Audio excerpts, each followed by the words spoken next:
hay situaciones que a veces uno quiere como apagar o callar. Y precisamente esta temática sobre pérdidas, sobre duelo, sobre fracturas, lo quiero decir con mucho respeto, pero en el ámbito cristiano es una temática que a veces poco se quiere hablar y a veces la escondemos. Hay ocasiones en las que nos hemos topado con personas que sienten que son menos espirituales cuando comparten sus emociones. Personas que creen que a lo mejor ¿verdad? Su fe no está tan bien cuando de repente se sienten tristes o cuando algo les agobia. Pero bendito Dios que el día de hoy pues ustedes están teniendo esta oportunidad de conocer también a la luz de la palabra que esto es algo en nuestras emociones, nuestros sentimientos, procesos buenos y procesos a veces difíciles, pues definitivamente no están ahí para destruirnos, pero sí Dios de alguna forma permite que pasemos por eso. Es decir, no por eso vamos a dejar de ser seres espirituales o personas con fe. Si nosotros abrazamos esas emociones y nos permitimos pasar por estos procesos también. A mí me tocó compartir precisamente este tema que se llama pérdidas y procesos de duelo.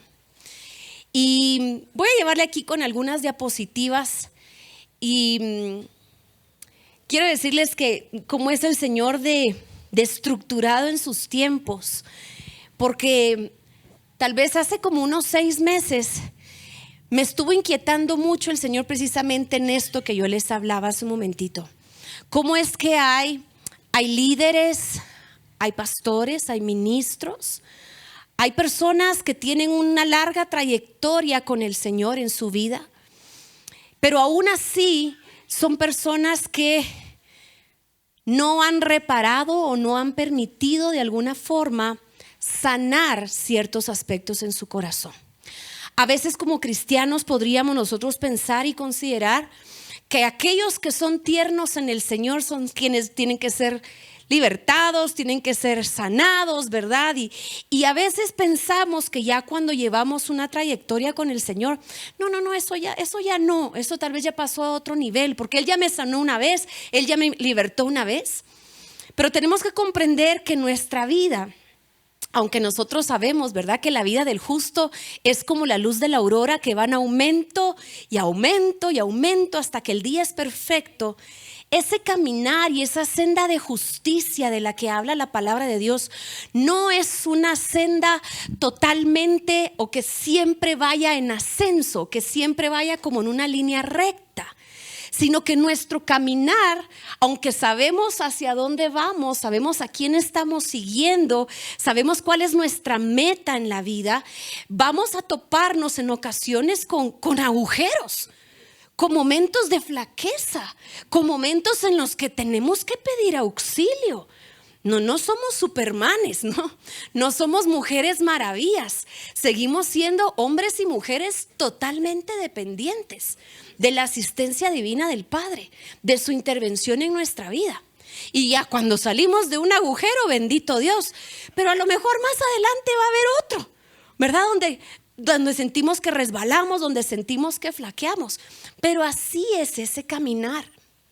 Ahora, yo quiero ponerle aquí en un contexto importante y tal vez usted se va a sorprender de esto que está en la palabra de Dios. Si me ayudas con la siguiente diapositiva, yo quiero pedirle que usted vaya conmigo justamente al libro de Isaías. Si usted tiene su Biblia, por favor, ábrala conmigo en el libro de Isaías, en el capítulo 45 y el versículo 3. Especialmente quiero leer de la Nueva Versión Internacional. Si usted la tiene ahí, esta tiene las palabras exactas que yo quiero esta tarde compartirle. Pero dice Isaías 45, 3. Mire, ¿ya llegó por ahí? Y dice así la palabra del Señor: te daré los tesoros de las tinieblas y las riquezas guardadas en lugares secretos. A ver, desglose esto conmigo, porque dice, te daré los tesoros de las tinieblas. Hay tesoros en las tinieblas. Hay tesoros en los lugares oscuros. Eso es lo que nos está diciendo Isaías. Hay tesoros ahí. Y dice ahí la palabra del Señor, que el Señor nos dará esos tesoros y las riquezas que están guardadas en esos lugares secretos. Lugares que tal vez no mucha gente va, lugares que no son conocidos para todos. Pero aquí hay una promesa. En esos lugares oscuros, quizás a veces tenebrosos, quizás, ¿verdad?, en tinieblas, entendemos el contexto, no es el lugar más bonito de todos, pero aún en esos lugares no tan bonitos, el Señor nos promete que hay tesoros ahí que Él quiere darnos. Amén. Entonces, como introducción, yo les pongo aquí en esta diapositiva esta frase. Una pérdida es una misteriosa forma que Dios tiene para formarnos.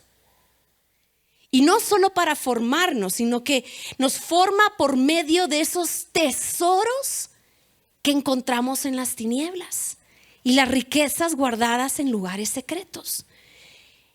El que pasemos por una pérdida, sí, definitivamente no es el momento o el lugar o el proceso más bonito que vamos nosotros a vivir, pero es parte del camino. Una pérdida en la mente y en el corazón de cualquier otra persona es una causante de desgaste y de una aflicción totalmente devastadora. Escuché a una pastora hace poquito la escuchaba.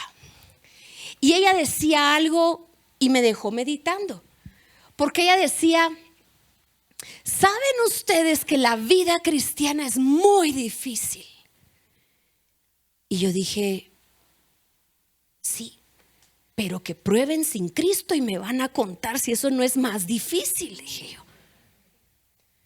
Porque ciertamente, bien dice la palabra, o sea, mientras estemos en este mundo vamos a pasar aflicción. Pero ¿qué dice? No se preocupen, yo he vencido al mundo. Yo estoy con ustedes. No es que vamos a vivir la vida color de rosa, sí, pero vamos a vivir la vida que nos toque con Cristo, con el Señor.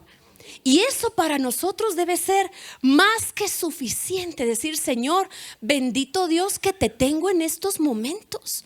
Bendito Dios que no estoy pasando esto solo. Ahora, una pérdida, si fuéramos nosotros a describirla, si podemos pasar a la siguiente, por favor. Una pérdida o pérdidas es un arte que nosotros tenemos que aprender a lidiar con esto. Las pérdidas van a ser parte de nuestra vida. Son parte de la vida. Hay momentos que se gana, hay momentos que se pierde, ¿sí? Vamos a decir o a describir que por lo menos hay dos tipos de pérdidas. Hay unas pérdidas que son totalmente devastadoras, que uno dice, Dios mío, esto no me lo esperaba. Esto es, ¿verdad?, terriblemente malo. Estas pérdidas devastadoras, se muere alguien que tú no esperabas que se muriera. Adquiere una persona una discapacidad que jamás la vio venir, ¿sí? Pasan por un divorcio, pasan por una violación, pasan por un abuso, una enfermedad incurable, un diagnóstico terrible. Son situaciones que nos pegan, que nos devastan, que nos lastiman, que hieren, que duelen. Podemos decir que hay otras pérdidas que de alguna forma las vemos venir. Sabemos que en algún momento va a llegar. Por ejemplo, yo no sé si usted lo ha visto desde este punto de vista, pero ¿qué pasa cuando nos vamos a graduar del colegio y sabemos que nos vamos a ir a la universidad y mis amigos, ellos no van a ir conmigo? Y ya los extraño Pero yo quisiera que estuvieran conmigo. ¿Qué pasa cuando de repente tenemos que cambiarnos de domicilio? Le dice, mira, es que ahora por el trabajo te van a trasladar a Huehuetenango. Y usted dice, ay, o sea, qué alegre, pero hay algo que duele. ¿Sí? Por ejemplo, ¿qué pasa cuando un soltero deja su soltería? ¿Sabe que aunque está muy feliz de casarse, hay una parte que dice, ay, pero voy a extrañar esas saliditas con los amigos, ¿verdad? Lo que le pasa también a una mamá cuando se va a convertir en mamá y por un ejemplo, debe dejar por un momento, qué sé yo, sus planes pausados porque se va a dedicar a la maternidad. Todas estas cosas pues no son tan devastadoras, pero sí como que uno dice, ay, estoy perdiendo un poquito mi libertad en esto, estoy perdiendo un poco mi independencia porque ahora, ¿verdad? Me manda un mini jefecito que llora cada 3 horas, ¿verdad? Y en la vida vamos a pasar por esos momentos, sí. Ahora, si lo hablamos a nivel de la iglesia, y si me permite contarle un poquito la perspectiva como pastores, en la iglesia también se pasan pérdidas. No es fácil saber que una familia se va. No es sencillo saber que por una u otra razón un grupo se cierra. No es sencillo a veces lidiar con situaciones que uno quisiera que permanecieran siempre y tal vez termina una etapa y algo se acaba. Pero no importa, mire, no importa cómo llegue esa pérdida, no importa de qué forma llegó esa pérdida. Todos vivimos y todos reaccionamos de forma distinta. Todos. Yo recuerdo hace 3 años que falleció mi suegro. Y son 4 hermanos, son 9 nietos, ¿sí? Y toditos reaccionaron a la pérdida de una forma diferente. Claro, todos lloramos, todos estábamos muy tristes, pero uno veía una gama de reacciones en cada uno. Y no faltó quien dijo, ay, qué bárbaro, es que aquel no llora, de plano no está tan triste, ¿verdad? U otros, ¿verdad? Ay, ya viste cómo llora aquella, de plano, algo pendiente tuvo, que no se disculpó a tiempo, que no sé qué, ¿verdad? Pero todos reaccionamos de forma diferente. O sea, para esto no hay una receta de decir, mire, usted tiene que llorar, ¿sí? Por 32 días y luego ya, ¿verdad? Deja usted de llorar y ya o sea, porque cada quien lo pasa, lo atraviesa y lo vive de manera tan particular, ¿sí? Ahora, ¿por qué pasa eso? Pues porque Dios no usó el mismo molde con todos. Y tiene tanto que ver ahí nuestra personalidad, nuestro temperamento, nuestra historia, tantos factores externos e internos que a unos les permite pasar el proceso de una forma y a otros de otra. Entonces, no vamos a juzgar porque unos pasan así y otros pasan de otra forma su proceso de pérdida. Pero todos lo vivimos de forma diferente. Ahora, ¿cómo reaccionamos? ¿Cómo reacciona una persona normalmente ante una pérdida? Yo sé que de esto han estado hablando mucho el día de hoy. Yo se lo quiero condensar un poquito para llegar al punto principal. Pero, a ver, al ser humano no mucho le gustan los cambios. Solemos resistirnos mucho a los cambios. Aunque sea un buen cambio, de repente hay resistencia. ¿Sí? Miren, ahora vamos a hacer esto de esta manera, el horario del servicio se va a modificar, lo vamos a pasar, mire, ya se va a poder levantar un poco más tarde, qué sé yo, ¿verdad? Seguro a alguien no le va a gustar, seguro alguien va a protestar, seguro alguien va a decir, no, eso no me gusta, a mí me gustaba más como estaba antes, ¿no? ¿Por qué? Porque la naturaleza humana no le gustan los cambios. Una de las reacciones ante una pérdida es que nos resistimos. ¿Por qué? Porque sentimos que perdemos el control. Cuando algo se pierde, cuando sucede una pérdida, sentimos que no tenemos control. No podemos controlar eso. Y eso no nos gusta porque está provocando en nosotros un cambio también. ¿Qué solemos hacer? Como no queremos perder control, entonces empezamos como a devaluar la pérdida. de alguna manera empezamos a tener un poco de esa negación, o minimizamos o culpamos a otros para mantener esa ilusión de que controlamos el asunto, cuando en realidad nunca hemos tenido el control de la vida. ¿Usted tiene control de su vida? ¿Usted sabe exactamente cuántos días le quedan a usted de vida? ¿Usted puede establecer que en 3 años, de aquí a 3 años, usted nunca se va a tropezar y se va a resbalar? Hay cosas que no controlamos. No tenemos el control de nuestra vida. Nosotros hemos tenido que aprender a confiar en el que tiene el control. ¿Sí? Pero devaluamos esa pérdida y de alguna manera estamos procurando, ¿verdad?, no perder ese control. La segunda cosa que podemos hacer también son mecanismos de evasión. Evadir es tratar de quitar el asunto, ¿verdad? Me voy a distraer en otra cosa para evadir ese dolor. No me voy a permitir llorar más. No, eso no. No quiero que me duela. Y empiezo a evadir ese dolor, ese sentimiento o esa emoción. ¿Y qué empezamos a hacer? Empezamos a abusar de ciertas cosas. Nos metemos de cabeza en el trabajo y ¿quién nos saca de ahí? ¿Sí? O la televisión, las pantallas, ¿sí? Las drogas, el alcohol, las compras, señora linda, mire.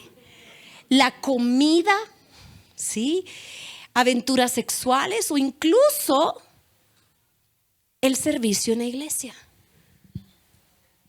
Y de repente estamos 24/7 ocupados en algo más y no en procesar la pérdida o en permitirnos sentir el dolor de la pérdida. Y por último, consecuencias obviamente es que vamos generando en nosotros una incapacidad de enfrentar el dolor. No somos capaces. Porque cada vez que aparece dolor le huimos, o nos escondemos en algo más, o nos refugiamos en otra actividad, ¿sí? O lo minimizamos. No fue para tanto, pero bien que te duele, ¿sí? Entonces, de repente empezamos a literalmente a incapacitarnos ante el dolor. Cuando venga otro proceso, cuando venga otra situación, igualmente no vamos a saber cómo lidiar con ellos, ¿sí? ¿Y sabe qué es lo que sucede aquí? Y tal vez es el punto al que quiero llegar. Cuando un hijo de Dios no aprende a lidiar con el dolor, cuando quiere esconder u opacar el dolor, porque pues lo que yo le explicaba, muchas veces cree que es menos espiritual o que tiene menos fe por sentir dolor, ¿sí? ¿Qué es lo que pasa con nuestra vida espiritual?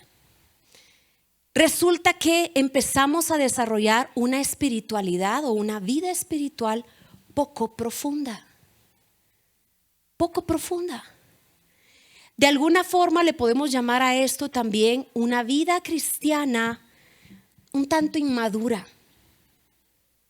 Increíblemente, como vamos a ver ahora, estos procesos difíciles, estas pérdidas, esas tinieblas por las que en ocasiones pasamos, ¿sí?, nos acercan mucho más al Señor que cuando estamos pasando por valles soleados. No sé si me doy a entender.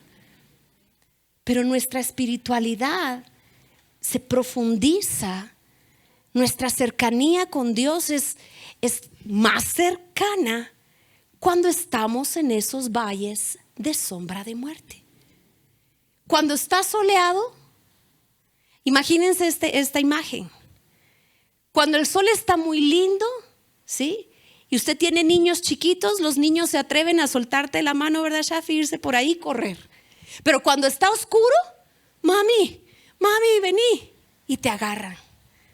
Porque en la oscuridad buscamos acercarnos al Señor. Entonces empezamos a reconocer ahí uno de los, si podemos decirle, propósitos. ¿Por qué el Señor permite en ocasiones esos agujeros oscuros? Esas situaciones difíciles y complejas. Ahora, la siguiente. Otra de las razones por las que pudiéramos decir que, o de las reacciones que podemos tener ante una pérdida, tiene mucho que ver con nuestra teología. Tiene mucho que ver con cómo nosotros vemos a Dios, lo que hemos aprendido de Dios. Pero mire, muchas personas en la iglesia sienten presión, una presión bárbara por tener que regresar a la normalidad lo antes posible. No te permitas llorar, porque eso no le agrada a Dios. No, Él te quiere firme y fuerte y nada de estar llorando. Y se siente esa presión, ¿sí? Se siente esa presión, porque te dicen no. Mira, el gozo del Señor mira, esa es tu fortaleza y no te vas a poner triste, porque mira, y entonces la iglesia de alguna manera,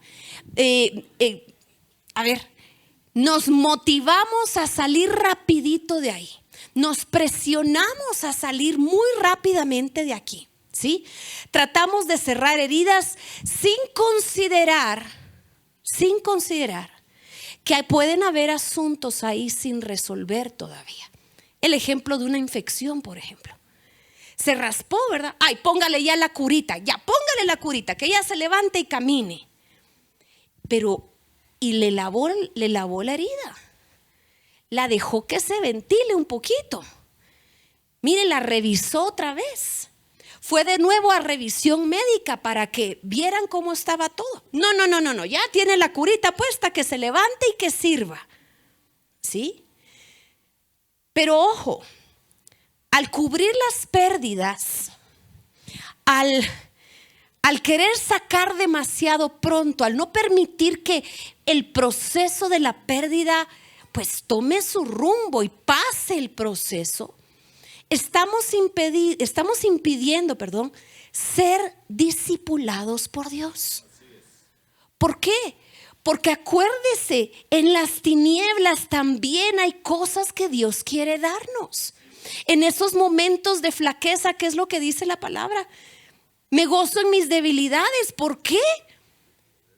Porque ahí es donde se manifiesta más el poder de Dios en mi vida. Entonces, ¿por qué? Si es de los momentos donde yo voy a ver más la intervención de Dios a favor mío, si esos van a ser los momentos donde se va a glorificar el Señor, porque cuando yo soy débil, Él es fuerte. ¿Por qué voy a querer yo huirle tan pronto a un asunto que entiendo es un proceso y que requiere paciencia? Requiere paciencia. Las pérdidas no son obstáculos en nuestra vida cristiana. Las pérdidas, mis amados, no son obstáculos que nosotros debemos superar. Dice, las pérdidas no son obstáculos que debemos superar para madurar en Cristo. Son requisitos. Yo lo veo como estaciones que necesitamos en algún momento atravesar. Necesitamos pasar por eso. ¿Por qué? Porque yo en Cristo no voy a entrar ni voy a salir de la misma manera como entré en ese proceso. Yo tengo que saber que el día que el Señor me saque de ahí, no voy a ser la misma persona. Por su favor y su gracia en mi vida. Eso está cumpliendo un propósito que a mí me está haciendo crecer, que a mí me va a hacer madurar. Un proceso que está cumpliendo algo bueno en mí. Y uno puede decir, pero pastora, ¿pero qué de bueno va a tener la muerte de alguien? En su soberanía, Dios sabe que a unos procesos difíciles, porque su palabra sí lo dice, todo coopera para bien, para aquellos que aman al Señor. Señor, no lo entiendo en este momento. No miro nada más que dolor, pero literalmente me dejo ir en tus brazos. Aquí estoy. Voy a pasar el proceso que tengo que pasar contigo, porque mi confianza está puesta en la promesa que tú me diste, que esto va a obrar para bien de mí. Amén. Así que las pérdidas son requisitos necesarios para madurar en Cristo. Yo he estado repitiéndole a la congregación algo y les digo, al ser humano, a todos nosotros, nos gustan más los eventos. Cuando hablamos de un evento es un suceso de un ratito y ya. Pero le huimos a los procesos. A los procesos los vemos como enemigos. A los procesos, cuando el Señor empieza a procesarnos, ¿verdad? ¿Cómo se vuelve nuestra oración cuando nosotros empezamos a pasar por un proceso? ¿Sabe cómo es la oración de una persona que está pasando un proceso? Inmediatamente es: ¡Ah! Padre, líbrame de esto, sácame de aquí, Señor, no me gusta el proceso. Ahora, ¿sabe usted que es el proceso lo que forma carácter en nosotros? Un evento jamás logra lo que un proceso hace en tu vida. El evento es lindo.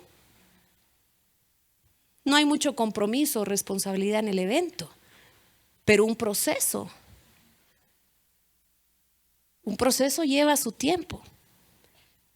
Un proceso, literalmente, cuando en Jeremías se habla del alfarero, es lindo, porque uno dice: ay, sí, ¿verdad? Esa arcilla que el alfarero, la vasija que llegó chueca, ¿verdad? Y que deshizo. A ver, eso es un proceso. Que te deshagan, que te desarmen y que el Señor te vuelva a hacer. No, Señor, qué lindo estar contigo, pero en eventos, ¿verdad? Que oren por mí, que me ministren. Ay, lindo, Señor, nítido. Pero empiezas a pasar un proceso y ¿qué decimos? Este diablo infeliz en lo que me tiene metido. Y no fue el diablo. Es un proceso que Dios está permitiendo para pulirte, para darte forma. ¿Sí? Ahora, mire pues, el siguiente. Esto seguramente lo platicaron un poquito hoy, pero los estudios demuestran que el ser humano tiene un proceso o pasa por un proceso en el que lidia con la aflicción y con la pérdida, ¿sí? La perspectiva humana nos habla de un proceso de 5 y algunos mencionan 6 etapas por las que uno pasa en un proceso de duelo, ¿sí? Una psiquiatra llamada Elizabeth Kubler-Ross habló y determinó que el ser humano pasa por un proceso de por lo menos 5 o 6 fases. Y no es un proceso que un día inicia y que un día termina, sino que es un proceso por el que se va integrando a su vida ese proceso, y cada cierto tiempo como que uno volviera a pasar por alguno de esos puntos o por alguna de esas fases. Y este proceso de pérdida, se dice que uno pasa por una etapa de negación. No es posible, esto no es posible, esto no está pasando, esto no es real, ¿no? La primera reacción cuando te dan, por ejemplo, una noticia de una pérdida. Luego viene una etapa de ira y de enojo, ¿sí? ¿Pero por qué esto me pasó a mí? Señor, ¿pero por qué esto no le pasó a un maloso? Luego el número 3, negociación. Estamos tratando de negociar con Dios ese proceso, ¿verdad? Mira, Señor, a ver, mira, si tú revertís esto, si tú revertís este diagnóstico tan feo que nos dieron, yo me voy a portar bien. Yo hago esto, pero dame esto. Otra fase de este proceso ante la aflicción y la pérdida es la depresión. Hay etapas en que de veras nos sentimos tristes, desganados, devastados. Luego viene la fase de la aceptación. Bueno, sí, ya acepté, esto no se puede cambiar, esto así va a ser, y aquí vamos. Y más recientemente establecieron una segunda fase, que es hallarle sentido, el porqué de esto. Sí, Señor, estoy entendiendo, ¿verdad? Que esto fue por esto, o que estos propósitos vienen a través de este proceso. Esta es una perspectiva humana que es muy valiosa, que de hecho es algo que yo les invito que aprendan. Es importante conocernos porque pues esta es una parte de lo que nosotros somos, ¿no? Esta es una parte de nuestras emociones, es una parte de nuestro ser interior. Pero yo quiero hoy enfocarme en el procesamiento de la aflicción y de la pérdida de acuerdo a la palabra de Dios. Estas son herramientas extraordinarias, pero no pierda de vista. Esto pues obviamente usted lo encuentra en muchos textos, pero hay una frase que me gusta mucho. A mí me gusta mucho leer y me topé con una frase que me hizo mucho sentido porque decía: tienes autorizado pasear por todos los libros que quieras, pero tienes que vivir en la palabra de Dios. Entonces nosotros como hijos de Dios, tome todo lo bueno que usted pueda, retenga lo bueno, deseche lo malo, busque, aprenda, capacítese en esto, porque esto es parte de todos. Todos en la vida vamos a perder algo, vamos a pasar por estas fases. Pero vivamos en la palabra de Dios. Y yo quiero invitarle a que vea conmigo cuál es ese procesamiento de la aflicción y de la pérdida que habla la palabra de Dios. Yo le llamo la perspectiva divina. Y esta perspectiva divina tiene 3 fases. Yo le voy a comentar algo. Cuando yo aprendí esto, me hizo tanto sentido. Yo me considero una persona muy académica. Me gusta aprender. Tengo 2 licenciaturas, tengo una maestría. A mí hábleme de aprender, de enseñar, ese es mi rollo. A mí me gusta. Y trato de aprender un poquito de todo. Pero cuando yo me topé con esto, yo les soy honesta, a mí me hizo más sentido. Yo decía: ay, Señor, sí, es que tú que nos conoces y nos creaste, sí, decía yo, sí, así es. Pero mire, la palabra de Dios nos enseña. Y yo le decía a una de las hermanas que nos recibieron hoy, le decía: cuénteme, ¿qué han aprendido hoy? ¿Qué han hablado hoy? Y ya me contaron, Shafi, que hice una enseñanza muy linda. y entonces me explicaron, bueno, hablaron de esto y hablaron de aquello, ¿verdad? Y una de las cosas que la palabra de Dios nos muestra a través de muchísimos hombres y mujeres que nos narran su historia en la Biblia, es que Dios quiere que le prestemos atención al dolor. Dios quiere que le preste. Miren, ¿qué dice Eclesiastés? Dice que hay un tiempo para todo. Hay un tiempo para reír. Date las mejores carcajadas en ese tiempo. Pero también hay un tiempo para llorar. Y cuando venga el tiempo para llorar, llora. Y que no te regañen por llorar, porque es un tiempo para llorar. La palabra de Dios nos pone en muchos puntos ejemplos de personas que tuvieron que prestar atención al dolor. Fíjese que el pueblo hebreo era muy evidente cuando un hebreo pasaba por un proceso de dolor. Súper evidente. En nuestro medio, ¿qué distingue a una persona que está de duelo? ¿Verdad? Se viste de negro y de repente le falta maquillaje, pero bueno, a veces, ¿verdad? Pero es la vestimenta negra. Los hebreos primero se lamentaban o manifestaban ese dolor rasgándose la ropa, se rompían la ropa. Es decir, la ropa ha sido un elemento que ha manifestado que hay dolor en la persona. Pero también los hebreos no solo se rasgaban, se vestían de luto, sino que se sentaban en cenizas. Usted los veía todos manchados de cenizas. Pero ellos querían que fuera evidente para las personas que los veían que ellos estaban pasando por un proceso de dolor. Ellos no lo escondían. Ellos querían que esto fuera evidente. En el libro de Job Vemos a Job mismo, ¿sí? Él, un hombre que manifestó angustia, enojo, ideas suicidas. Mire el punto de su angustia. Hay niveles, ¿no? Depresión y desconcierto. Vemos a Jesús. Jesús lloró. Sí, lloró a un amigo. Jesús oró, clamó, derramó lágrimas. En el Getsemaní hay algunas personas que dicen, no hombre, ¿cómo es posible que haya sudado sangre? Y hay evidencia científica que dice sí, ante un estrés y una aflicción severa, tus poros pueden supurar sangre. Entonces imagínese usted aquí, Jesús enfrentándose a su dolor.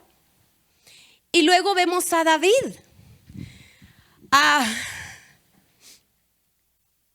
David estuvo muy devastado con la muerte de su hijo, pero luego usted también ve que él se sintió devastado también cuando su rey y el hijo de su rey, que era su mejor amigo, Jonatán, mueren.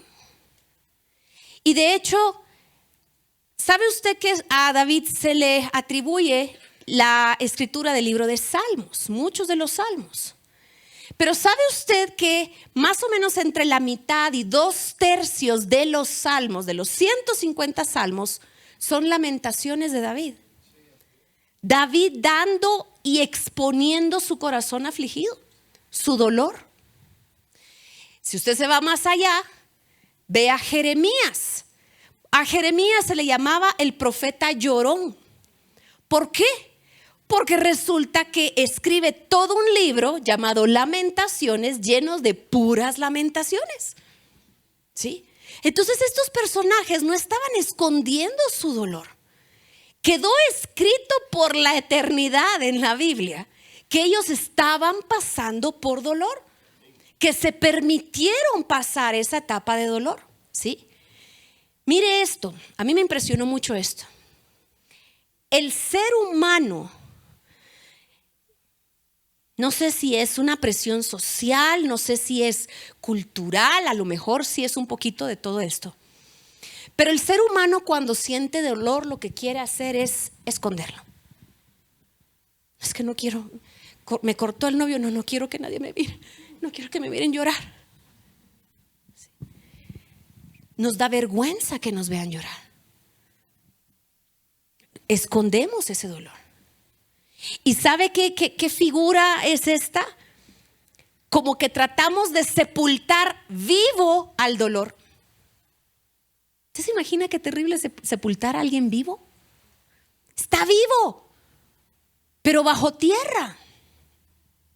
¿Qué pasa cuando ese dolor queda sin expresarse? ¿Qué pasa cuando ese dolor lo queremos esconder? Es como que lo estuviéramos enterrando vivo. Y resulta que se convierte en algo reprimido porque está vivo, pero está escondido adentro. Está tan reprimido que ¿sabe qué? Nuestro cuerpo no puede contener eso que está reprimido. Y de repente le aparecen achaques, dolores, enfermedad. Yo ni sé de dónde le salió eso. ¿Sí? Empieza a padecer ansiedad, empieza a padecer depresión. Se siente solo, se siente vacío. Debemos indagar si no hemos enterrado vivo un dolor que no le hemos permitido externar, salir o sanar. Ojo, enterrar vivo un dolor no es sanar. Es tener el dolor escondido, pero ahí está el dolor. Y tarde o temprano eso está vivo y sale. Y va a salir. Lo que pasa, yo le pongo aquí abrir la cajita porque a veces sepultamos un gran dolor en una mini cajita aquí adentro. ¿Y qué nos toca hacer realmente? Abrir la cajita.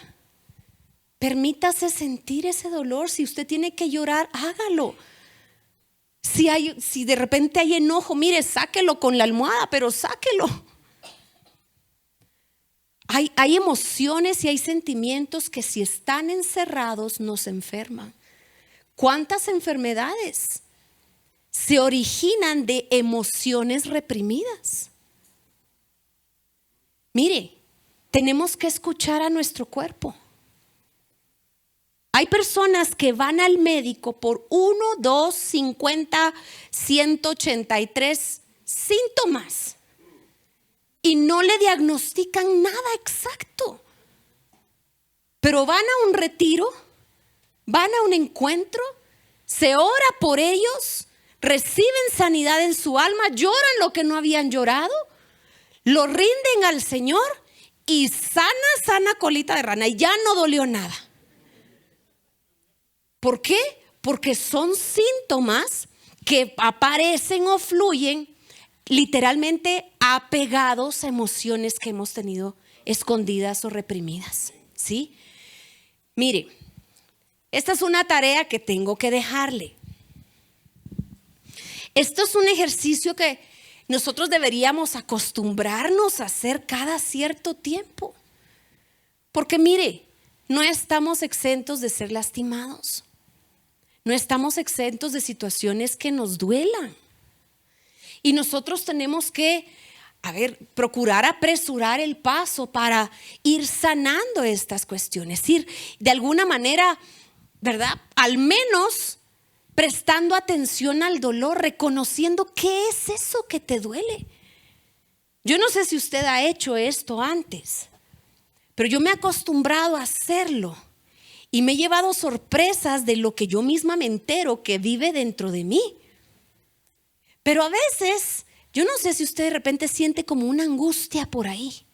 Y usted dice, pero ¿por qué me siento así como angustiado? Y empieza a hacer usted un análisis y dice, ya me acordé. ¿Verdad? Ya me acordé. Es que desde que la Pepita me dijo, me quedé bien preocupada por ella. Y a veces son cosas nuestras y a veces son cosas de alguien más, ¿verdad? Pero igual, a veces duelen. Pero nosotros tenemos que hacer esta tarea bastante frecuentemente. Y es, nombre sus emociones. Nombra tus emociones. ¿Qué estás sintiendo? Es que estoy bien brava. Ok, estás enojada. Es que mira, estoy triste, mira, me he retenido las ganas de llorar. Ok, estás triste. No es que lo que yo tengo es que tengo una preocupación, pero ponerle nombre a esas emociones. Es importante que nosotros identifiquemos qué es lo que estamos sintiendo. Porque ¿qué le vas a decir al Señor cuando tengas que venir ahí al taller del maestro? Y te pregunte, mija, ¿qué tenés? No sé, algo ahí, me alborota ahí, no sé. O sea, creo que tenemos que aprender, ¿no? A hablarle, Señor, tengo una cólera. Mira, es que me enojó lo que me dijo. Mi esposo dice, uno tiene que aprender a quejarse y cómo y con quién quejarse. Pero cuando usted está con el Señor, dele viaje. Por favor, ahí es donde se saca todo eso. Con Él, dígale, Señor, Él me dijo tal cosa y me causó esta situación. Desde que me dijo tal otra. Exprésese correctamente. Aprendamos a nombrar estas emociones. Y esto de alguna forma a nosotros nos permite entonces prestarle la atención debida al dolor. Ahora, yo tampoco soy partidaria de las personas que viven en la victimización perenne. O sea, no trabajo para ese equipo. Yo entiendo los procesos, pero nunca tenemos que hacer de una situación pasajera un estado permanente. Nunca. Es que hace 20 años, mi hijo, ay, mamita, 20 años tenés ahí atorada. O sea, sí, préstale atención al dolor en ese momento, o sea, está bien, pero hace 20 años ya tendrías que ir allá. Ya tuviste que haber avanzado. y te quedaste estacionado en el dolor. Entonces sí, préstale atención, pero tampoco te hagas ahí la víctima para quedarte por siempre, porque eso tampoco es lo que el Señor espera. ¿Sí? Él vino para sanarnos, para libertarnos, ¿verdad? Para hacer de nuestra vida algo nuevo y algo mejor, pero no para que nos quedemos ahí atorados. ¿Ok? Ahora mire pues, la segunda fase, de acuerdo a la perspectiva divina que nos enseña la palabra de Dios. Yo le llamo esta la fase difícil pero no imposible. Y esta sí es la fase más feíta de estos procesos de pérdida. No se lo voy a negar, ni tampoco lo voy a desestimar. Pero mire, las pérdidas nos obligan a nosotros a detenernos. Y nos obligan a tener que estar en un estado de esperar. ¿Qué vas a hacer? Hay momentos de pérdida, hay un momento en el duelo en el que, ¿qué te queda? Acabamos de perder algo, ¿y ahora qué?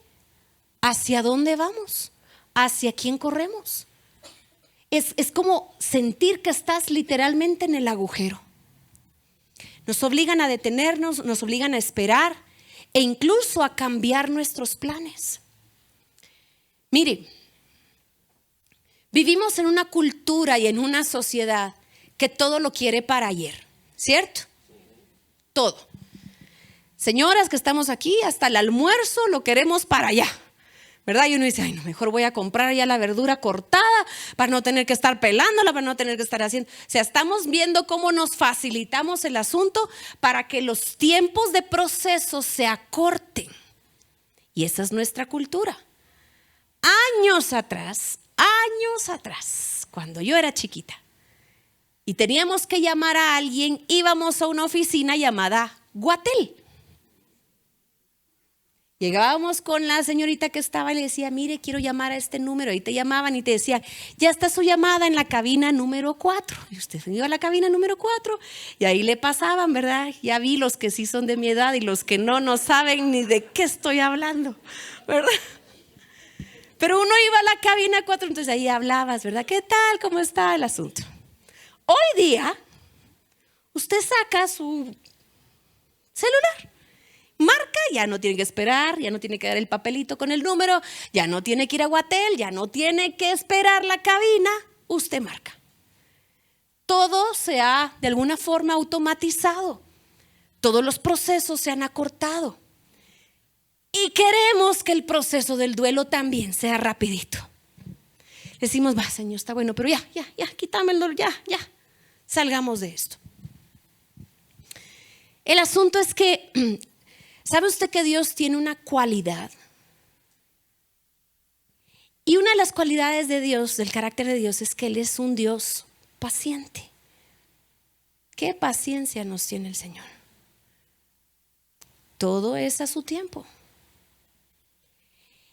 Y resulta que eso es algo que, así como Dios nos creó a su imagen y semejanza, este es un aspecto de nuestro carácter que debería parecerse al de Él también. Es decir, nosotros tenemos que aprender a desarrollar aún paciencia en estos tiempos de quebranto, de dolor y de pérdida. El proceso no pasa para todos tan rápido como a veces quisiéramos. Hay personas que lo pasan a paso más lento. Hay personas que Dios requiere pasen esto al paso que Él defina. Mire, esperar puede ser una de las lecciones más difíciles en estos tiempos de un duelo, de una pérdida. ¿Por qué? Porque no es agradable sentir dolor. Pero de nuevo, la palabra de Dios a nosotros nos da varios ejemplos de personas que tuvieron que aprender a esperar el momento en que Dios iba a hacer lo que Dios iba a hacer. El ejemplo de Noé. Él esperó a que llegaran las lluvias y luego cuando todo se inundó tuvo que esperar a que el agua bajara. Vemos a Abraham y a Sara. Dios les da una promesa, pero el hijo no llegaba, hasta que llegó. Ellos tuvieron que esperar el cumplimiento de la promesa. José no entendió por qué tanto tiempo de espera entre ser el hijo consentido, que se fue de esclavo, que estuvo preso, y luego ganar ese favor ante el faraón. Él no entendía, y todo ese proceso que tardó más o menos 20 años, él tuvo que esperar esos 20 años para saber y reconocer por qué él estaba ahí en Egipto. Él le terminó diciendo a sus hermanos: ahora entiendo por qué el Señor me trajo aquí. Y era para salvarlos a ustedes. Moisés esperó el llamado. Estuvo 40 años en el desierto dando vuelta con los israelitas. Tuvo que esperar todo ese tiempo también para ver la tierra prometida. Ana y Elizabeth, las dos también tuvieron que esperar un tiempo para su hijo. Y los apóstoles, los discípulos de Jesús, tuvieron que esperar. Mire la espera tan angustiosa. Desde el día de la crucifixión hasta el día del Pentecostés, donde vieron las palabras de Jesús, la promesa de que vendría otro en su lugar.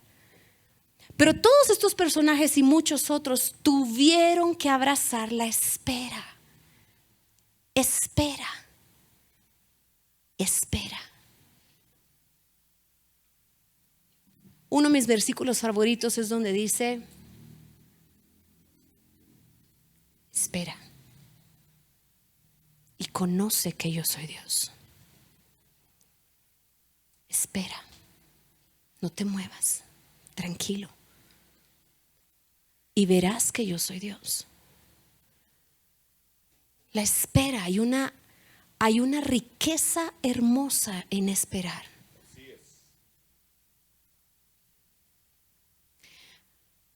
La espera es confusa, sí. La espera nos desorienta, sí. Señor, ¿y ahora? Señor, ¿y para dónde?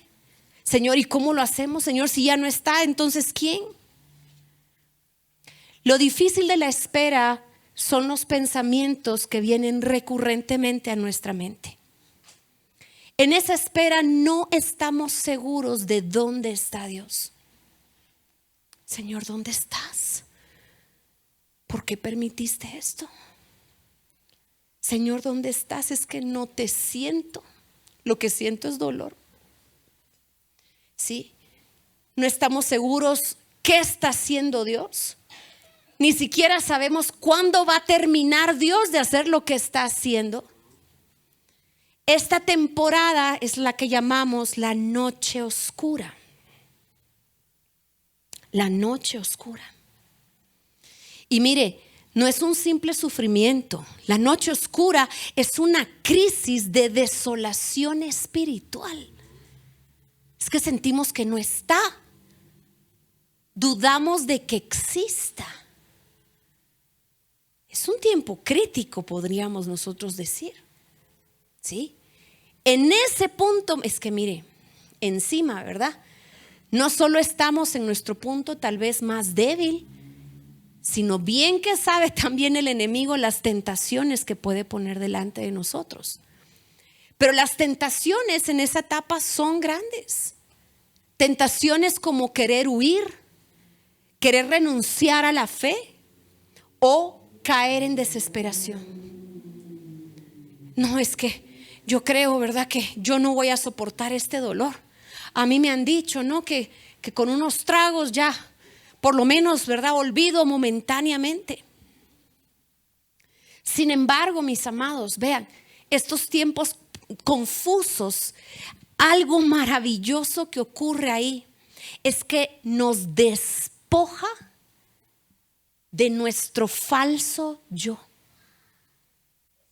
¿Sabe cuándo una persona es más esa persona? Cuando una persona es más auténtica en esas noches oscuras. Porque ahí no nos interesa ponernos una máscara, no nos interesa vestirnos para vernos bien, caerle bien a aquel, nada. Somos tal cual nosotros. De alguna manera este tiempo de espera es un tiempo también de vaciamiento. Te vacías, te vacías, te vacías. Sueltas todo, nada te importa, todo lo sueltas.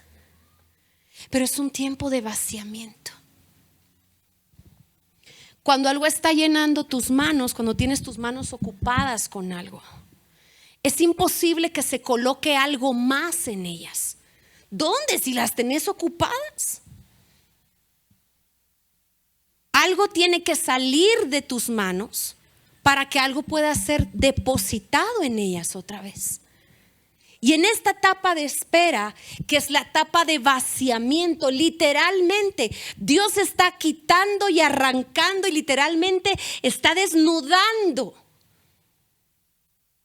despojando, arrancando, quitando todo aquello que estaba ocupando algo, un espacio, para darte algo nuevo. Mire, somos vaciados para hacer espacio para algo nuevo y para algo mejor. En esa noche oscura, con urgencia es cuando nosotros necesitamos al Espíritu Santo. Ahí lo necesitas. Ahí lo necesitas. ¿Sí?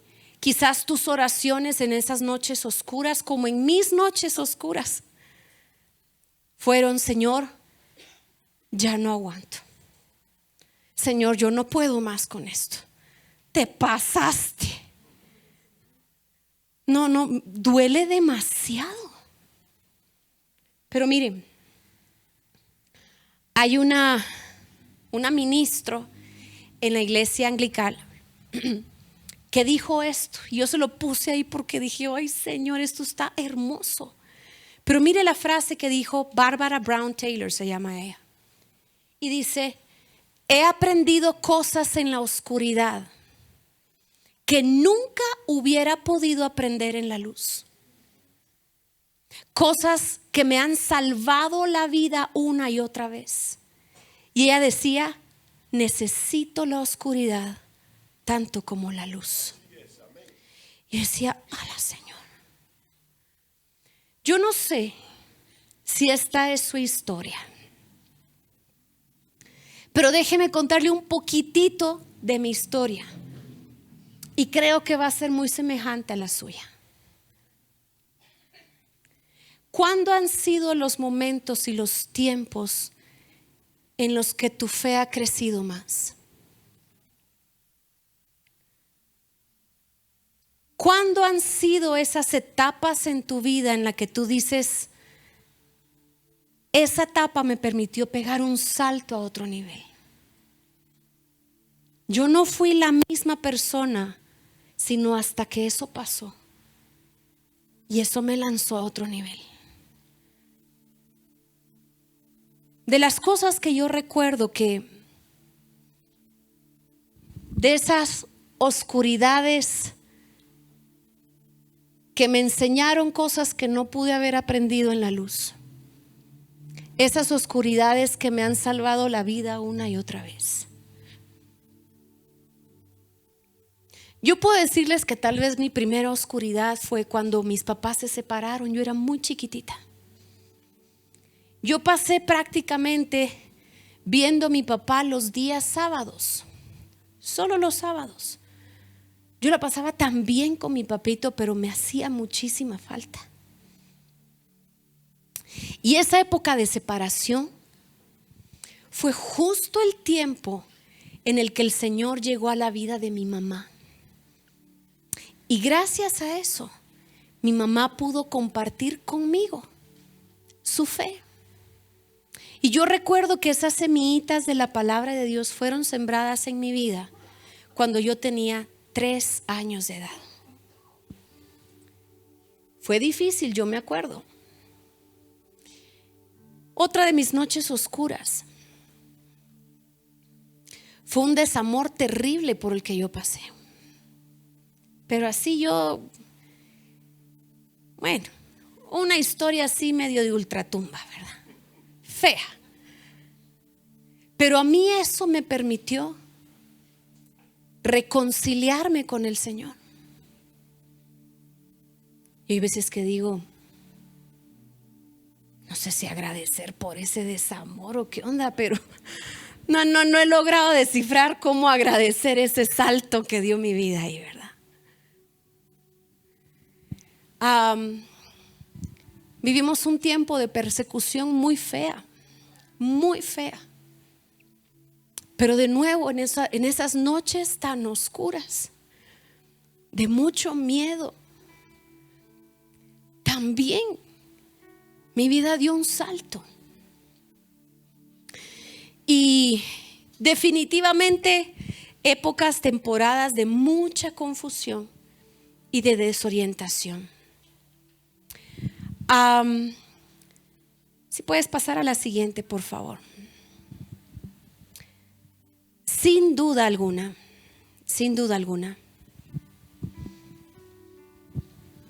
en estas noches oscuras hay un elemento que es clave.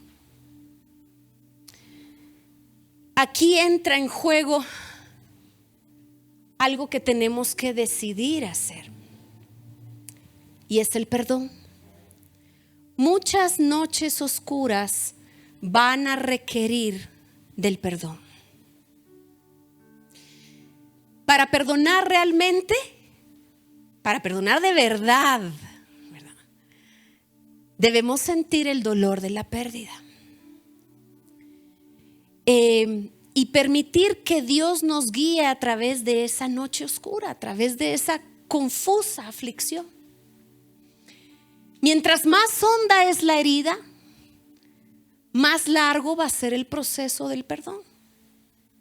O sea, perdonar a alguien que me pegó un chicle en el pelo, pues te perdono, vas a ver. Pero perdonar una traición de un amigo no es como el chicle en el pelo. ¿Sí? El perdón de corazón, ojo, no va a provenir de nuestra propia naturaleza. Porque nuestro corazón de veras grita fuerte: no lo perdones, no merece tu perdón. O te dice: no podés perdonar ahorita, es que no sentís perdonar, entonces no perdonas.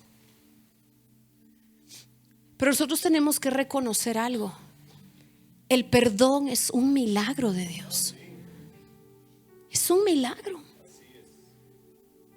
Y nuestra actitud es reconocer que en ese momento necesitamos un milagro de parte de Dios. Decirle: Señor, yo no puedo sola. Yo perdonar, ni loca te diría. Pero necesito un milagro, una intervención tuya para que eso sea posible. Porque sé lo que pierdo si no perdono. Sé que el que sale tirado soy yo si no perdono. Lewis Smith es un escritor también. Decía: me preocupan los que perdonan enseguida. Tienden a perdonar con rapidez para evitar su propio dolor. Y su perdón instantáneo solo empeora las cosas. Yo recuerdo hace un tiempo, intenté reconciliar a dos amigas. Entre ellas se habían peleado. Y dije: voy a ayudar. Las voy a citar. Las voy a invitar a un cafecito y voy a ser de mediadora ahí para que se arregle el asunto. El asunto había estado feo. Se portaron groseras la una con la otra. Se dijeron cosas feitas. Una de ellas realmente llegó con una actitud estaba muy avergonzada por lo que ella había dicho. Yo la sentí que llegó con un corazón muy contrito, como humillado. Y le dijo: mira, perdona que hasta hoy te lo diga, pero te quiero pedir perdón.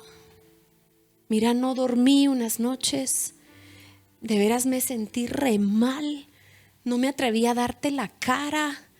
Se miraba que había pasado por su tiempo de dolor antes de llegar a disculparse. Mi otra amiga, desde que llegó, yo dije: esta está a punto de sacar la navaja, dije yo. En serio. Hasta su lenguaje corporal se sentó así, pero así medio desparramada, así, viéndola de frente. Y dije: Padre, una cuerda, necesito una cuerda para amarrarla. Yo sentía que se le iba a ir encima. Y esta amiga, ¿verdad?, que llegó así, pero bravísima todavía, le dice: yo quiero que sepas que te perdoné desde ese día. Y yo dije: oh, vaya que la perdono. Dije: ¿verdad? Yo quiero que sepas que te perdoné desde ese día. Y no tengo nada contra ti. Pero le empezó a repetir todo. Le tuve que decir: gracias por tu participación, le digo. Pero eso no es perdón. Y es esto: cuando uno quiere perdonar rápidamente, como para ganar ventaja sobre la otra persona, pero sin haber pasado tu proceso de reconocer que también ella había tenido una falta, sin pasar por ese proceso de reconocer también que había parte del error en ella también.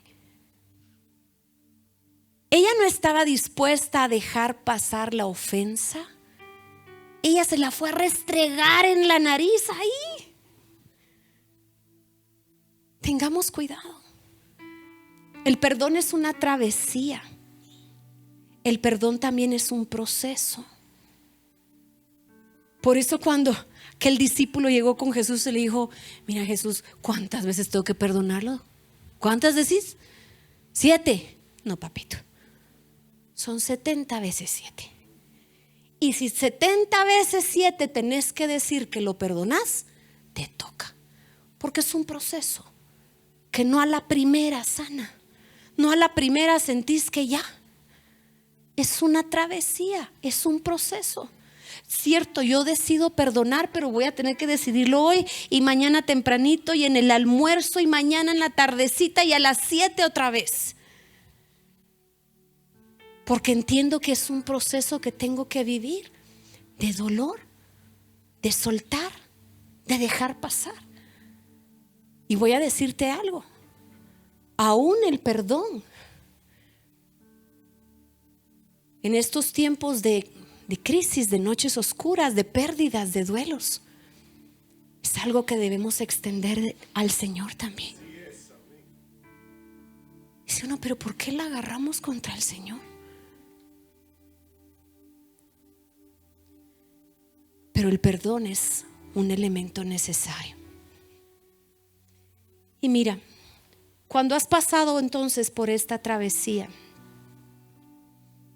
cuando logras llegar a este punto de perdón, entonces te topas con la última fase de la que nos habla la palabra de Dios. Y esa sí es hermosa. Podemos pasar a la siguiente, por favor. Y esta tercera fase se llama permitir que lo viejo dé a luz a lo nuevo. Yo hago todas las cosas nuevas, dijo el Señor. Todas las cosas nuevas. Algo tiene que morir para que otra cosa nazca, para que algo surja. ¿Cuál es la verdad que sustenta nuestra fe? Nosotros creemos que Jesús, el Hijo de Dios, bajó de su trono, Él se hizo hombre, vino a esta tierra, vino a hacer un ministerio aquí precioso, nos vino a enseñar y a modelar cómo vivir para Dios. Pero luego Él se presentó como el mejor sacrificio que había y murió por nosotros. en nuestro lugar. Llevó nuestros pecados, llevó nuestras enfermedades. Él subió a la cruz y Él murió por nosotros. Pero la historia no terminó ahí, porque cualquiera pudiera ir y morir, pero solo Él al tercer día resucitó. Solo Él nos ha regalado no solo una mejor vida, sino una vida eterna con Él. Y ese es el principio de nuestra fe. Esto entonces, que Jesús murió una muerte real y resucitó, esto nos habilita y esto nos capacita a nosotros para afirmar que nuestras pérdidas solo son puertas hacia un nuevo comienzo. Porque si Él murió y resucitó, ¿por qué no puede resucitar algo nuevo en nuestra vida después de una pérdida? ¿No acaso tenemos nuestra esperanza puesta en Él?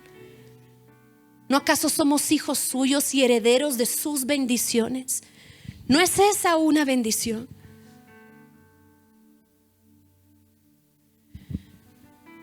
Hay personas muy buenas, mis amados, para prestar atención a su dolor,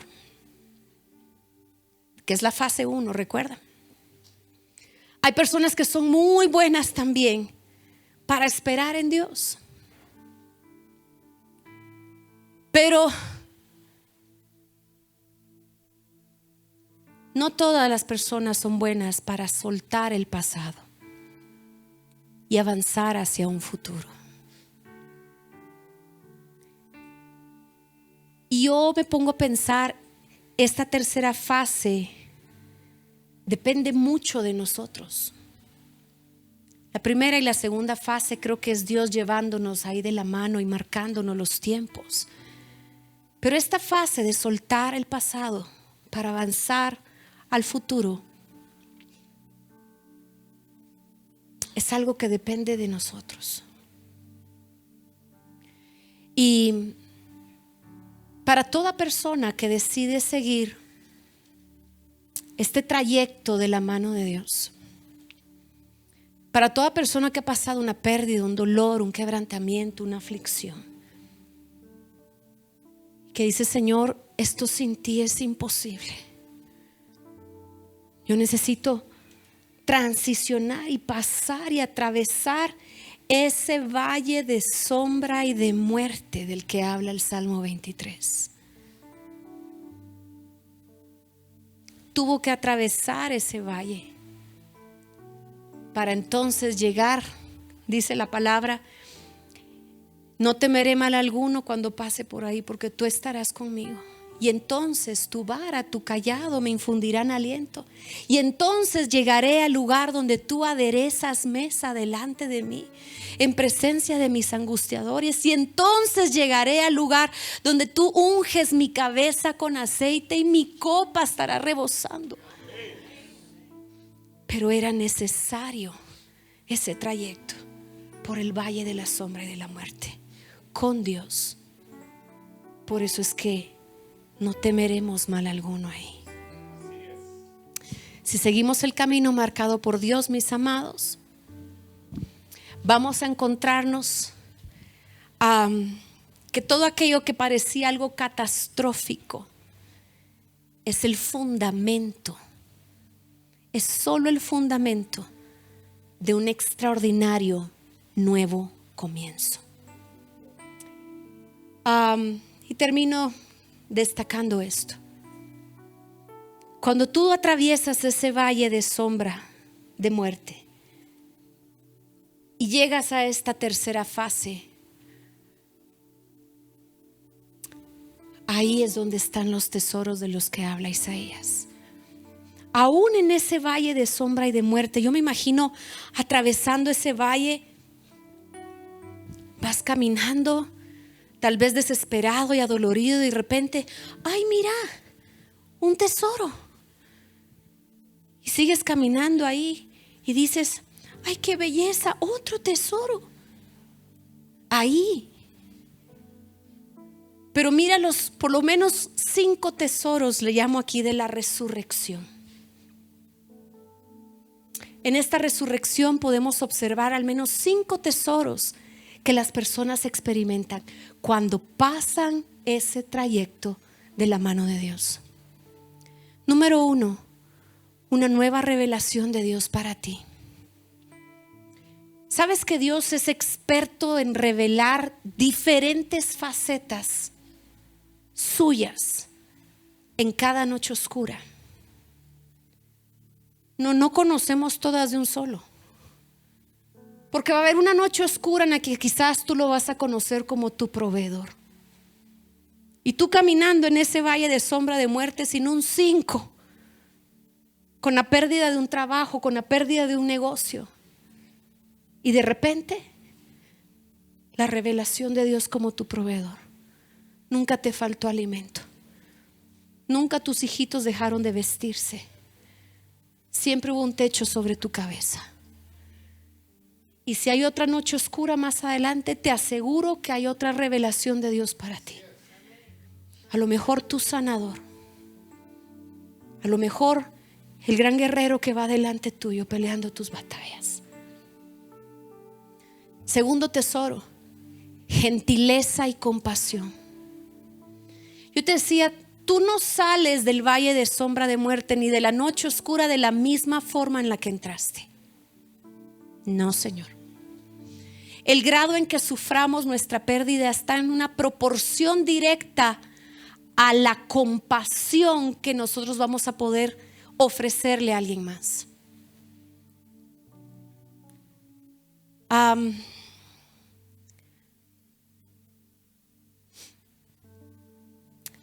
Los procesos en los que Dios nos permite pasar, esas situaciones adversas, difíciles, de alguna manera, si lo podemos decir así, al finalizar el trayecto hay una licencia que tú te ganas, si lo podemos decir así. Hay una habilitación que Dios te da, una autoridad de parte de Él, para que tú vayas y ministres, para que tú vayas y des lo que por gracia tú recibiste en esa noche oscura. Para quienes han perdido un bebé y han llorado una pérdida de un bebé, quien no ha perdido un niño no sabe de ese dolor. Y es cierto, podemos orar y ministrar a otros, pero el respaldo, la gracia, esa autoridad con que tú puedes venir con alguien y decirle: Dios te puede sanar de eso porque me sanó a mí, porque me levantó a mí, porque Él hizo en mí la obra y la puede hacer en ti. Te habilita, te autoriza, te respalda, te licencia, si lo podemos decir así. Cuando tú pasas por esos tiempos, la gentileza y la compasión que vas a sentir por personas que han pasado lo mismo que tú es increíble. Y son tesoros. Dios habilitándote ahora a hacer lo que Él hizo contigo. Otro tesoro es la revelación de nosotros mismos. En ese trayecto de caminar con Jesús, Él nos llena con una capacidad de fructificación extraordinaria.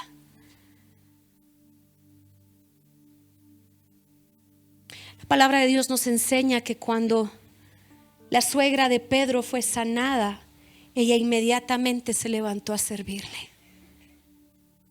Cuando uno ha pasado ese trayecto, esa noche oscura de la mano del Señor, y cuando tú sientes que finalmente estás viendo los rayitos de sol allá,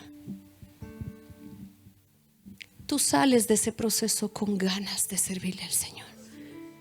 Y dices: Señor, si no hubiera sido por ti, Señor, tu amor y misericordia me sostuvo, me sacó y me levantó.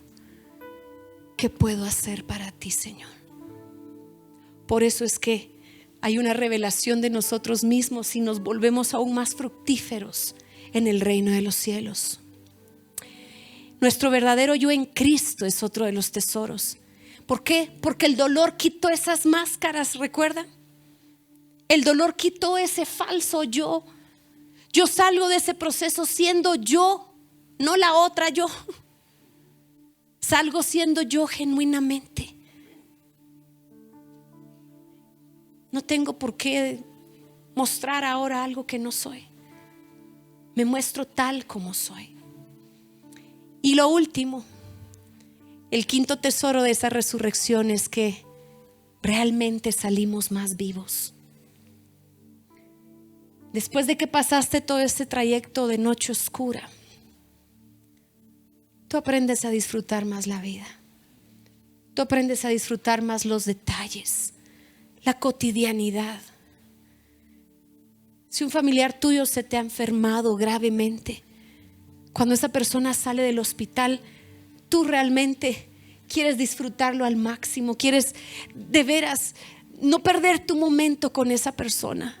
Tú dices, no voy a desaprovechar un día más. Voy a dar gracias aún por los pequeños detalles. Si el Señor te ha rescatado a ti de las mismas garras de la muerte, tú sales de ese hospital y dices, Dios mío, qué belleza de día. Señor, puedo respirar. Allá la máquina respiraba por mí. Pero empiezas a ver la vida desde otra perspectiva, empiezas a agradecer mucho más, te empiezas a enfocar en pequeños detalles y pequeñas cosas que antes pasaban desapercibidos. Y concluyo con esto.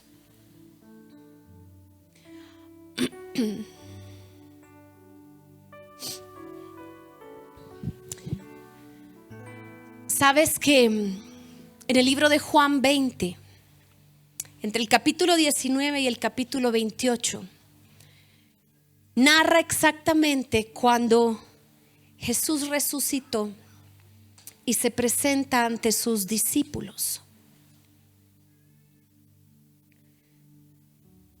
¿Qué fue lo que uno de sus discípulos le pidió ver?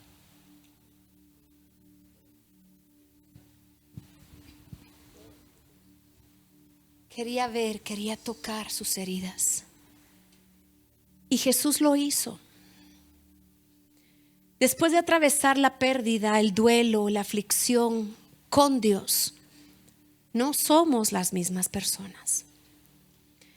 Así como el Jesús resucitado les mostró sus heridas a sus discípulos después de su resurrección, ahora Él nos habilita a nosotros y nos envía al mundo para que también nosotros mostremos las nuestras. No sientas vergüenza o pena de las heridas que algún proceso provocó en ti. En el Señor nada tiene un despropósito, nada. Y tus heridas, esas cicatrices que han quedado ahí, pueden ser lo que para otra persona vaya a traer sanidad. Tus procesos, el mostrar tus procesos, no somos personas perfectas para nada. Vamos en el camino, seguimos aprendiendo, seguimos siendo moldeados. Seguramente hemos pasado valles oscuros. El Señor no ha terminado con nosotros.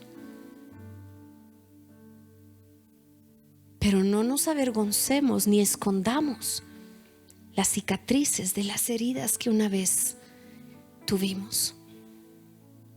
Sé que a veces no es fácil hablar de ellas.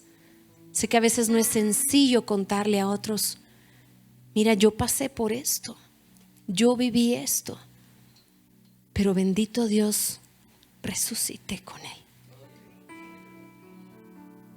Mi amado, sé que todo este día tú has estado siendo capacitado y enseñado con respecto a este tema. Pero si algo quiero dejar en tu corazón y dejarte como tareita también, no escondas tus heridas. Permítele al Señor hacer esa obra extraordinaria aún a través de las cicatrices que puedas tener. Atraviesa ese proceso. Como yo te decía en un inicio, aprende a reconocer el dolor. Aprende a distinguir esas heridas, esas emociones, qué es lo que tú estás sintiendo. No te preocupes si has sentido una larga espera o si dices, Señor, esto no se resuelve, ¿a qué hora? Espera, ten paciencia, no te sueltes de la mano del Señor, no te sueltes, es una mala idea, no te sueltes. El Señor es fiel, el Señor es justo, Él nunca llega tarde, Él es un Padre amoroso.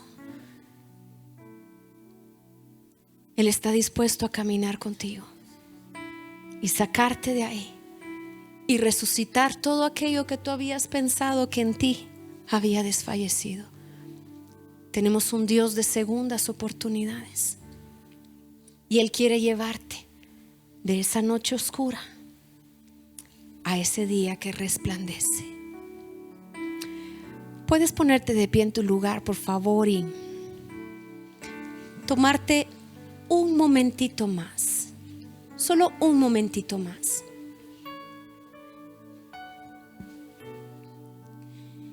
Y así con un gran reconocimiento de quién está aquí en medio de nosotros. Dice su palabra que cuando dos o más están reunidos en un lugar, buscando su nombre, ahí está Él. Ahí está Él. Cierra tus ojitos, por favor. Cierra tus ojitos y solo quiero pedirte que tú busques esas palabras para describirle al Señor lo que tú hoy venías sintiendo a este lugar. ¿Qué venías sintiendo? Registra ahí dentro. Y si es necesario, como dijo el salmista también, ¿verdad? Escudriñame, muéstrame. Hasta limpia ahí dentro con hisopo para sacar lo que está ahí, aún cosas ocultas que yo no veo. Pero Espíritu Santo, yo clamo esta noche, Señor, para que cada uno de los que estamos aquí podamos hoy salir de este lugar aún más conscientes de eso que hemos albergado en nuestro corazón, de la razón de tantos pensamientos que han atravesado nuestra mente. ¿Puedes ponerle nombre a esas emociones? Porque Él está aquí y es con Él que tenemos que abrir nuestro corazón primeramente. ¿Puedes hoy confiadamente entrar ante el trono de la gracia? Confiadamente. No hay nadie que te diga no puedes. No hay nadie que te diga no debes. Entra confiadamente ante el trono de la gracia. Gracia, porque eso es lo que nos cubre, eso es lo que nos reviste, eso es lo que nos hace a nosotros dignos de entrar ahí. Entra confiadamente ante el trono de la gracia y dile: Señor, estos son los sentimientos y las emociones que hoy me acompañan. Tal vez tengo que abrirte la cajita hoy aquí. Tal vez tengo que exponer lo que había guardado por tanto tiempo. Pero entiendo que este es el lugar y este es el momento. Entiendo que es a ti a quien debo correr. Señor, necesito hacer un intercambio contigo. Yo entregarte este dolor y pedirte que tomes mi mano. El dolor que ha llenado mis manos lo quiero dejar aquí, al pie de la cruz, y pedirte que tus manos llenen las mías. que tus manos tomen la mía y que me ayudes a caminar en este proceso. Si es que estoy en la etapa de reconocer mi dolor, o estoy en la etapa de la espera en medio de la noche oscura, por favor, no me sueltes. No me sueltes. Quiero conocerte más. Quiero que te reveles a mí. Tengo muchas preguntas y entiendo que llegará el momento en que quizás tú vayas a responderlas. Si sí las respondes o no, tú sabrás, Señor. Pero no me sueltes. Contigo sé que voy seguro. Contigo sé que puedo llegar al destino donde tú me quieres, a ese tiempo de resurrección. Padre, si hay en mi corazón la necesidad de perdonar, quiero iniciar ese proceso también de tu mano. Sé que puede que no sea fácil, pero tú lo hiciste por mí. Y creo que yo puedo hacerlo también. No me sueltes, Señor, porque anhelo ver el día de la resurrección. Anhelo, Señor, llegar a ese momento y a ese tiempo donde encuentre esos tesoros hermosos. Gracias, Señor, por tu amor, por tu compasión, por tu misericordia, por tu fidelidad, por tu cuidado, por tu justicia, mi Dios. Gracias, Padre. Gracias, Señor. Gracias por este tiempo. Gracias por esta oportunidad que es un regalo para nuestro corazón. Gracias por todo el buen depósito, esa buena semilla de tu palabra que hoy cayó en una buena tierra. Señor, gracias porque podemos confiar que esa buena semilla que cayó en buena tierra dará un buen fruto abundante y permanente en nuestra vida. Gracias te damos, mi Señor, y en el nombre de Jesús entregamos este tiempo agradeciéndote, Padre. Bendito eres, mi Señor, y en tu nombre precioso oramos y todos juntos decimos amén, Señor. Amén.